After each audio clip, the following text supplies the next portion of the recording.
You are right on time for our Kickstarter conversation, and today we'll be talking about, we'll be assessing government's efforts to fight graft so far. What are their efforts and what are they doing? Because we've been seeing the stories taking center stage in the local dailies and also in the news right here in the country. Now, Uganda is the 149th list corrupt nation out of 175 countries, and this is according to the 2018 Corruption Perceptions Index reported by the Transparency International. Now, the Corruption Perceptions Index ranks countries and territories based on how corrupt their public sector is perceived to be. Now, the fight against a country of territories score indicates that perceived level of public sector corruption on a scale of 0 highly to 100 very clean. Uganda scored only 26 points out of 100 on the 28 Corruption Perceptions Index. The fight against corruption in Uganda is one that involves many stakeholders and takes many shapes, but real tangible results are yet to be seen. Efforts to combat the vice have been made by civil society, the judiciary and the Inspectorate of Government, the hunter now being hunted. Several high-profile people have been prosecuted, the latest being the Ministry of Finance officials who were last week and this week also handed a 2-year jail terms and barred from holding public office for 10 years for soliciting a bribe from an investor in 2017. Well, this morning we ask, are you satisfied with the current efforts against corruption? And in the studio with us we have Sylvia Nambiru, the ED Legal Aid Service Providers Network and former magistrate. Good morning. Thank you for joining us this morning. Good morning, David. Yesterday we had a story in our local dailies, the Daily Monitor, Yes. where two gentlemen who have been found guilty for receiving a bribe in office, in public office, have been asked to step away, been jailed for 2 years, and can't have a public office for the next 2 years as well? 10 years. 10 years. Yes. Do you feel that is punishment enough? Well, that is debatable, but I think it's a step in the right direction. Yeah, because if you are given 2 years to stay in jail away from your family, even if it's 1 week, if you've been in the prison and your liberty has been constrained, you will know what it means. So 2 years, depending on the crime, depending on the amount of money bribed, would be under the circumstances and in the discretion of the court found reasonable, because they hear a lot. They hear about antecedents, they hear about mitigation, and that makes them to arrive to a decision. But also to know that they added on another sentence, which is when you are barred to hold a public office for the next 10 years, you can imagine 10 years without a job, 10 years with a criminal record. That is quite sufficient in my view. Well, one would say, you say it yourself, it depends on the money that you have been accused of taking from office. 500,000 US dollars, I think 50,000 US dollars is the case in this story. And many would feel that, well, when someone takes money as a bribe in office, you're asking them to go to prison and barring them from holding a public office for 10 years. It's not enough. You're leaving them with the money that they have taken. The money was exhibited in court, right, and therefore the money is being returned back to the coffers of government. In that reading, I also saw they are supposed to pay a fine of about 4.5 million. So, like I have said, when we are punishing offenders or when the judicial officers are passing sentence, they look at a number of circumstances. There are always mitigation. Probably by the time the accused came and was convicted, there are certain presentations they made and said, probably we are remorse, we have understood our crime. It depends on what they submitted. I haven't read the full judgment, I'm reading in the papers. But I would say, like I have said, if you have been in prison, even 2 days is sufficient enough to make you realize that what you did was wrong. So 2 years for a sentence is sufficient in my view, depending on the circumstances of the case. And also the fact that the court added on 10 years of being barred from public office. Yes. So you don't only look at prison, right. You look at all the other that the Miss court has. Sylvia, my question would be, okay, fine, it's all right. 2 years, understandable. And like you're saying, anyone who is in prison or incarcerated for 2 years, I mean, they will learn the lesson automatically. But barring them from, you know, holding public office 10 years, for 10 years only, is that enough? Shouldn't be it a total, complete ban from holding public office? Because it's the same office that you know, did not respect, so to speak, by soliciting these bribes. Within the meaning of passing sentence, there is what we call reforming. There is what we call deterrence. There is, you know, you are punishing the offense. So the 10 years, I don't know whether you count, if you can count 1 year, 2 years, 3 years.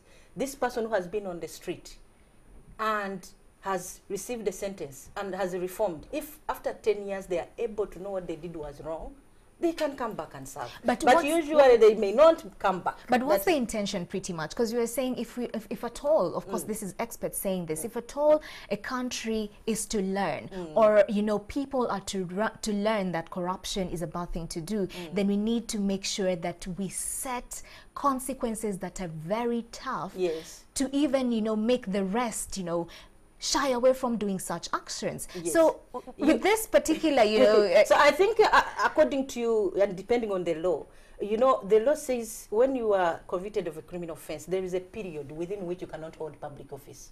I don't recall the real section, but there is a period within which you cannot hold or even apply for a public office. So the judge must have looked into that when they are giving that particular decision. Within the law that says when you are convicted of an offense, you cannot hold public office for a certain period of time. So that is what the judge looked at, because that is the law and what it provides. But ideally, it would have depended on also the grievance, I mean, how grave this particular corruption case was. They were also, you know, pretty much acquitted for soliciting another bribe of 300,000 USD. But of course, the judge acquitted them because he said that the evidence that was presented was, you know, not sufficient enough to make sure that they're brought to book on grounds of the same.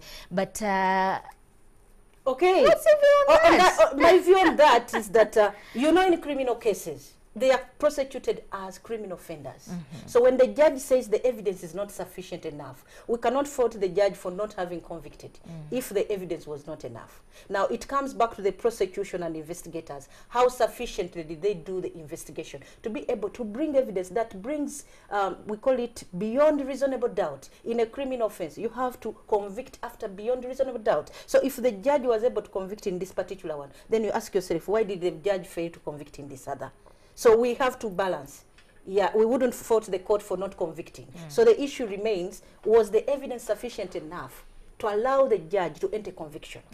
Talking about conviction, the Ugandan taxpayer will feel like this is a case of 50,000 US dollars. This is petty corruption, considering, you know, the high cases that we have had. The only reason why we are 149 out of 175 is not because of petty corruption like this, 50,000 US dollars. We've had cases of billions and billions of Ugandan taxpayers being, you know, taken personally by people in public offices, and we have not had as a good conviction on that in that kind of cases than these petty cases. That we have this 50,000 US dollars in the papers when you have had billions of Ugandan taxpayers' money being robbed, and we haven't seen a big conviction as yet. Exactly, and that's where Ugandans ask questions. Where is the big fish? Why always the small fish? And so the challenge remains, and the corruption institutions set to investigate and bring culprits to book, that's why they remain with what I would call a case to answer to the public. Why have they failed to apprehend those that are stealing billions and always go out for the small fish? And that's why we tend the public confidence, and the confidence from the public gets eroded. So until we have those cases that are really highly involved with a lot of billions of shillings coming to book and being prosecuted to the conclusion, that we would have restored the public confidence. But in my view, when you say, okay, small amount of money stolen, an offense remains an offense. Yes, the intention remains, because even small thieves began as small thieves on the streets of Kampala. Then they enter into becoming robbers. So we need to begin to punish, whether small, whether big. It should not be discriminatory. Being a former magistrate, Yes. and you have clearly highlighted that there's a reason why behind the scenes, maybe, why we are not getting the big fish being convicted as much as we are getting these, Yes. what we call the petty guys taking some small money. Yes. Being a former magistrate, Yes. can you tell us, do you have any hold-ups back there? Do you have, is politics being played in there that you can't grab the big fish and lock them up and convict them like you're doing with the petty thieves? I wouldn't say, as a magistrate, I never tried corruption cases. So I wouldn't begin to find reasons to say there is politics involved there. But there are a whole range of reasons why they are not apprehended. Because you see, there's what we have syndicate corruption. There's what we call grand corruption. So in such a big billions of money, there is every reason to believe that from point A to point B, many people were involved. Now, when they begin to investigate, there is always what we call gatekeepers that will always find reasons to close the gaps, to hide the evidence. So it becomes very difficult to go and get the real culprits from point A to point B. But with small corruption, it is either one hand, money passed from one hand to another. And therefore, it is very easy to get that culprit. So the issue now comes with how sophisticated is the investigative machinery of those fighting corruption. Do you feel that we have enough when it comes to investigation with the big fish? No, not sufficient. For example, in today's papers, you see the IGG asking for 37 billion, and it's being rejected. So we are not sufficiently giving the institutions funds, for example, to get those high-tech equipments, to skill their investigators, to match their investigators with those that are involved in this grand corruption. So if we want the big fish to be apprehended, then we need to invest. So, you know, Madam Sylvia, we were seeing this in the papers again, and we're talking about institutions that have been mandated to help the state fight corruption. Yes. Now, the State House Anti-Corruption Unit is Yes. set to probe the IGG. Is this witch hunting? What is happening? I mean, the hunter is being hunted from now. the word go, it's not right. You see, you begin to empower and mandate an institution, a constitutional institution, and then you begin to undermine it and you begin to investigate it. It turns out, for the public that are looking, is that there is somewhere intrigue, there's somewhere witch hunt, like you've said, and the IGG is being fair to do her work. So if the IGG was to be investigated, what would be the right forum to go? It should be Parliament, because Parliament is the one that vetted the IGG. Now, when you begin to get another institution set up by the State House that is not within the constitutional setup, and you say, now you go and investigate the one that is set up, it is totally undermining the office of the IGG, and it's actually pulling that institution down. And the next time, you'll find everyone, the morale is down, no one can work, because they don't know who is at their back. But let me ask you, and that's a good question, then who is at the back? This is the State House, you know, Anti-Corruption Unit, Yes. saying that we are probing the IGG. So who is calling the shots here? So when I read the papers, when I read in the social media, I hear there is whistleblowing. And whistleblowing coming from within the office of the IGG. You understand? Yes. That's what I read. So, but I don't know who is this whistleblower within the office of the IGG. We cannot tell these days who is where and who is who. So it's very difficult to tell who is lighting this fire. But what we know is that when you light, when a monk lights a fire in the forest, usually it will catch up with them. So it's very important. But the fire has been lighted, but what you're saying is that under the Constitution, Yes. the State House Anti-Corruption Unit does not have the power or the capacity to probe the IGG. And that is wrong. All right. Yes. There is a confusion with the layman. We might understand it. You might have a bigger understanding of the challenges and, you know, all these cases that we're having and why the big fish are not being gotten. State House is coming in to probe the IGG. You understand all that science. Yes. But for the layman, Yes. they're confused. Exactly. They don't understand what is going on. Exactly. You claim you're not getting enough support from the government as much as you'd want to get the big fish. Yes. And yet we keep complaining every single day that, you know, we need to cut down corruption in this country. So what next? Do we keep on in this confusion? Do we keep looking we are at calling upon the people of Uganda. What next? We have to be our own savior. First of all, we have to show the will, right from the state, the commitment. And the commitment is not only once. Commitment is in setting up the institutions, and commitment is allowing these institutions to operate and giving them the resources they need, both human, financial, and whatever. And for the people of Uganda, I think we need to speak. We have to break the silence. Corruption is between the two, the giver and the taker. Even when it comes to the investments, now like the financial guys that were convicted, it is an investor. Why are we facilitating the corruption itself? We as the people of Uganda, we as investors, why can't we say enough is enough and become our own rescuers? So if the state cannot help us, then it comes back to us to break the silence. Break the silence. Now that you're talking about us, yes. this table cash payments that are being made, yes. And Ugandans are concerned. Yes. Is the judicial in this country independent? Because that is a question that has been continuously asked. And that's the reason why many will say, well, that's the reason why the big fish are not being gotten. That's the reason why you're not getting enough funding, because you're not independent. So however much cash you get in, you're not independent. So it's going to be money thrown in there, not to get the results that are expected by us, the Ugandans. Would I say the judiciary is independent? It is independent as far as they are allowed to do their work.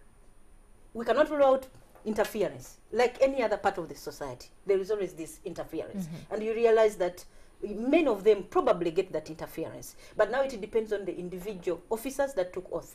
But also, can we speak about the framework that enables the judiciary to be independent? Look at Parliament. They are independent and self-accounting. The executive, they have their resources. But the judiciary is still treated as a department.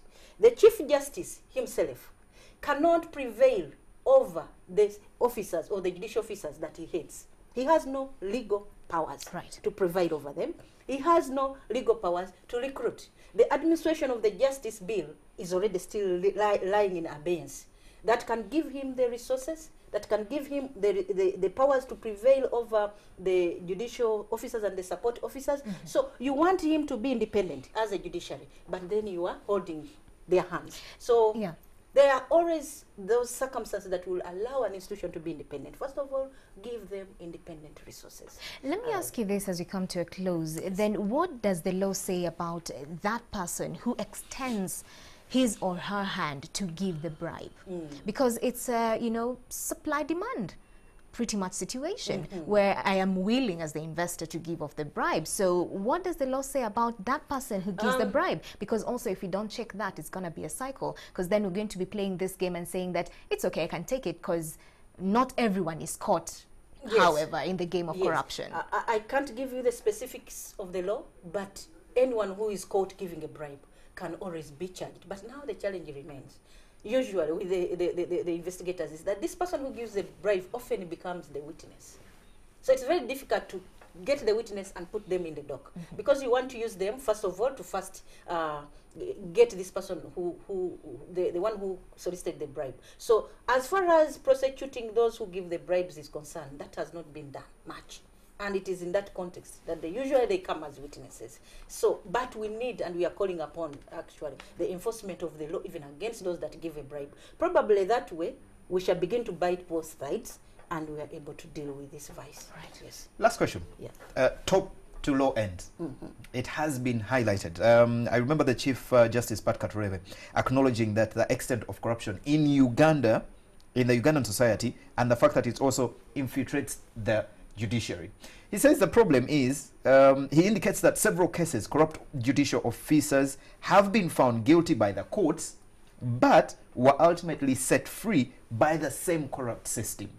So, in other words, on the low end, we are always seeing people being, if I reported an officer today for taking a bribe from me, and in 2 days he's back on the road. On the high end, we have officials being taken in for bribes, and a few minutes down the road they're back in office. So this is a cycle. And for me, it speaks again to what I have said, the commitment to punish crime, to punish the offenders. It has to be seen to be done. You cannot say today you are convicted and the next day you are back in the office. that is totally unacceptable, because then you would not show the willingness. You will be actually perpetuating the crime to continue. So if the Chief Justice says that today they convict and tomorrow people are free, definitely he has a concern. And that is also speaking to the how do we implement court orders? How do we respect the court orders?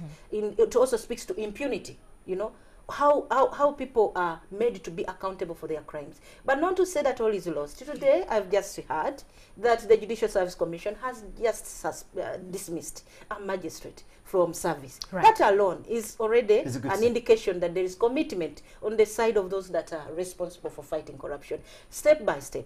But I think we are on a very bad end. Being at the 149th position, we need to up our game. Thank you so much for coming in studios. Of course, we hope that this time around something tangible is done, because the public is saying just, you know, putting them or barring them from holding public office is not enough, is not sufficient. Thank you so much, Ms. Sylvia Namubiru Mukasa, the ED of Legal Aid Service Providers Network, and she's also a former magistrate right here in the country. So that's the conversation, but let's keep it going on social media. The hashtag is morning at NTV. We're taking a short commercial break. We'll be coming back with a Take Note conversation.